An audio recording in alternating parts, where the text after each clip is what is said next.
നിങ്ങൾ നോക്കുക, അദ്കാർ സബാഹി വൽ മസാ. സുബൈ നിസ്കരിച്ചിട്ട് സൂര്യ ഉദിക്കുന്നത് വരെ ചെല്ലേണ്ട ദിക്റാ. സുബൈ കഴിഞ്ഞാൽ ഒന്ന് ഡ്രിറിന് അടിച്ചിട്ടുണ്ടാവും, പിന്നെ ഫോൺ തന്നെ. ആ സൂര്യ ഉദിക്കോളം പിന്നെ ഫോൺ തന്നെ, ചെല്ലാൻ കഴിയൂല. അപ്പൊ തന്നെ മറ്റവന്റെ ഫോണെന്ന്, ഇപ്പം ഫോണെന്ന്, കുട്ടി അങ്ങോട്ട് പോകണ എന്തല്ലോ ഒന്ന് കയ്യിന്നും പള്ളിന്ന് പോകാണ്ടൊക്കെ. എന്നാ പിന്നെ അത് കഴിഞ്ഞിട്ട് പോകാതൊക്കെ ഒരു ഉദിക്കോളം ഇരുന്നിട്ട് വീട്ടിൽ പോയാൽ ചൊല്ലാൻ കഴിയില്ലേ? അദ്കാർ സബാഹി സുബൈന് പെടുത്തൽ എഴുതിയില്ല. അദ്കാറുൽ മസാ വീട്ടിൽ നിന്ന് എല്ലാം കയ്യിലെ പള്ളിയിൽ നേരത്തെ വരും മഗ്‌രിബിന് മുമ്പ്.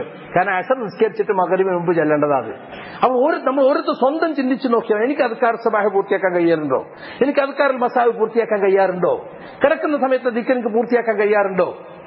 എപ്പോഴും ദിക്ർ മറന്നു പോകണല്ലോ, എണീക്കുമ്പോഴുള്ള ദിക്ർ മറന്നു പോവാ. ചില ആളുകളൊക്കെ പറഞ്ഞാൽ ഒക്കെ ചൊല്ലിപ്പറഞ്ഞ് ശരിക്ക് കടന്നു, എന്നിട്ടും ദുസ്വപ്നം കണ്ടു. കാരണം എന്താ, ഇടയിൽ പലോട്ട് ഉണരും. ഇടയിൽ ഉണർന്ന ഈ പ്രൊട്ടക്ഷൻ പോയില്ലേ? ഉണർന്നാ പറയേണ്ട ദിക്ർ അപ്പൊ ഓർമ്മ ഉണ്ടാവില്ല.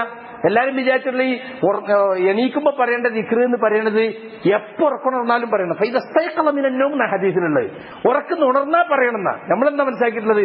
രാവിലെ കട്ടിലുമെന്ന് പൊന്തുമ്പോ മാത്രമേ പറയേണ്ടുള്ളൂ. ഉണർന്ന് കുറെ ഭർത്താനൊക്കെ പറഞ്ഞിട്ട് എണീക്കുമ്പോ മാത്രമേ പറയേണ്ടത് അല്ല. ഉണർന്നാ പറയേണ്ട ദിക്ർ അത് എപ്പോ ഉണർന്നാലും പറയണം. അപ്പൊ വീണ്ടും നമ്മൾ ഉണർന്നാൽ വീണ്ടും ദിക്ർ പറയാൽ അപ്പൊ പ്രൊട്ടക്ഷൻ വീണ്ടും കിട്ടി. പക്ഷെ നമ്മൾ പറയില്ല, അപ്പൊ പിന്നെ സ്വപ്നം കാണും, പലതും ഉണ്ടാവും. അപ്പൊ അതുകൊണ്ട് സുഹൃത്തുക്കളെ, നമ്മൾ നല്ലവണ്ണം മനസ്സിലാക്കേണ്ട കാര്യമാണ് നമ്മുടെ ദിക്റിൽ നിന്ന് തടയുക, ഖുർആനോത്ത് നിന്ന് തടയുക. അപ്പൊ എത്ര സമയം നമ്മൾ ഫോണുമ്മ ചെലവാക്കുന്നുണ്ട്, പക്ഷെ ഓതാൻ നമുക്ക് സമയം കിട്ടുന്നുണ്ടോ? ഓതാൻ സമയം കിട്ടുന്നില്ല ആളുകൾക്ക്. നീ എന്ന് എത്ര പേജ് ഓതി എന്ന് വെച്ചാൽ ഓതാൻ കഴിയുന്നില്ല ആളുകൾക്ക്, സമയമില്ല എന്നാ പറയുന്നത്. പക്ഷെ ഇതിങ്ങനെ മാന്തി മാന്തി മറ്റേ ജാഹിലിന് മറുപടി അയച്ച് ഈ ജാഹിലിന് ഷെയർ ചെയ്ത് എത്ര നേരം പോണ്. അതൊരു പ്രശ്നമല്ല ആളുകൾക്ക്. പക്ഷെ ഓതാൻ സമയമില്ല, ദിക്റിന് സമയമില്ല. ദിക്ർ പഠിപ്പിച്ചാലും പഠിയില്ല. അഞ്ഞ അടുത്ത റമദാനും പഠിക്കാറ്. എവിടെ പഠിക്കണ്? എഴുതി കീസിലിട്ട് കൊടുത്താൽ ഒന്ന് എടുത്തു നോക്കുവോ? ഈ രൂപത്തിൽ ദിക്റിൽ നിന്ന് മനുഷ്യനെ തെറ്റിക്കുക എന്നത് അത് പിശാചിന്റെ പ്രധാനപ്പെട്ട ഒരു അജണ്ടയാണ്.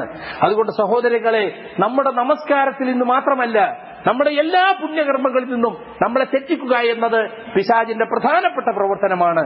അതുകൊണ്ട് പുണ്യകർമ്മങ്ങളിൽ നിന്ന് നമ്മളെ പിന്തിരിപ്പിക്കുവാനും പുണ്യകർമ്മങ്ങളിൽ പ്രവേശിച്ചാൽ അതിനെ നശിപ്പിക്കുവാനും പിശാച് ശ്രമിക്കുമെന്ന നിതാന്ത ജാഗ്രത എനിക്കും നിങ്ങൾക്കും ഉണ്ടായിരിക്കണം. ഇന്ന് പൊതുവെ ഇത് പറയാൻ കാരണം എന്താ വെച്ചാല്, പിശാചിൽ നിന്ന് അത്ര പേടിക്കേണ്ട കാര്യമൊന്നുമില്ല. അതിലിപ്പോ എന്താ ഉള്ളത്? ഞാനൊക്കെ എത്ര കാലം തൗഹീദിൽ വന്നിട്ട് ഇനിയിപ്പോ എന്ത് പിശാച്, ശൈത്താൻ എന്നാണ് ആളുകൾ പേടിപ്പിക്കുക, ആളുകൾ നിർഭയരായി നിൽക്കട്ടെ. എന്ത് നിർഭയം? ഇത് നമുക്ക് നിർഭയാകാൻ പറ്റുമോ?